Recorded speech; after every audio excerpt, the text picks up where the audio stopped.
कुछ आजमाइशें इतनी तवील हो जाती है कि इंसान को तोड़ कर रख देती है। हर साथ निभाने वाला साथ छोड़ देता है। सब कहते हैं मजबूत हो, खुद को ताकतवर बनाओ, लेकिन कोई समझता ही नहीं कि ये इंसान के बस में नहीं होता। अगर इंसान के काबू में सब बातें होती तो वो क्यों कमजोर बनता, क्यों लोगों की बातें सुनता, क्यों उन पत्थरों में सहारे ढूंढता। मगर आज के इस दौर में कौन समझता है, किसी को कौन देता है दिलासे, कौन सुनता है किसी की आह को। सब अपनी जिंदगी को ही संवारते हैं। काश उन बेज़मीरों की दुनिया में होता कोई ऐसा जिससे सारे गम बयान करके खुद को हल्का कर लेते। ऐ रब, सिर्फ तू है हमारे तन्हाइयों का साथी। अब तुझसे इल्तिजा है, मुझे सिर्फ तू ही संभाल सकता है। मुझे यूं तन्हा और बेबस न छोड़। पता है जिंदगी में काफी ठोकरें मिलती हैं, लेकिन जिंदगी में अपने पैरों पर उठ खड़े होने का फैसला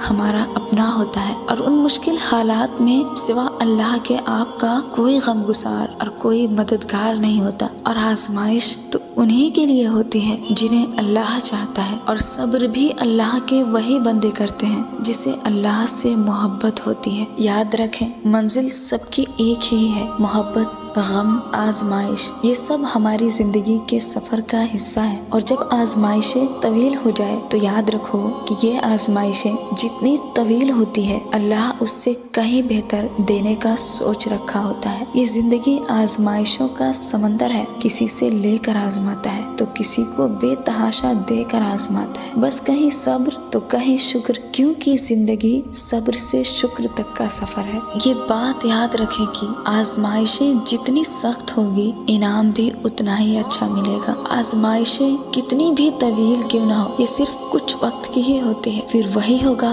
जो तुम्हारी दुआओं में है। सब्र करो और अल्लाह पर छोड़ दो। जितनी मुश्किल आजमाइशें होती है, सब्र के सिले भी उतने ही खूबसूरत होते हैं। फिर अल्लाह तुम्हें इतना नवाजेगा कि तुम आजमाइश का दुख भूल जाओगे। रसूलुल्लाह सल्लल्लाहु अलैहि वसल्लम ने फरमाया, जब अल्लाह किसी बंदे को पसंद करता है तो उस पर खूब आजमाइशें डालता है। आजमाइश में अल्लाह अज़ियत देने के लिए नहीं बल्कि कुछ सिखाने के लिए डालता है। और तुम जितनी जल्दी सीख जाओगे उतनी ही जल्दी दूर हो जाएगी।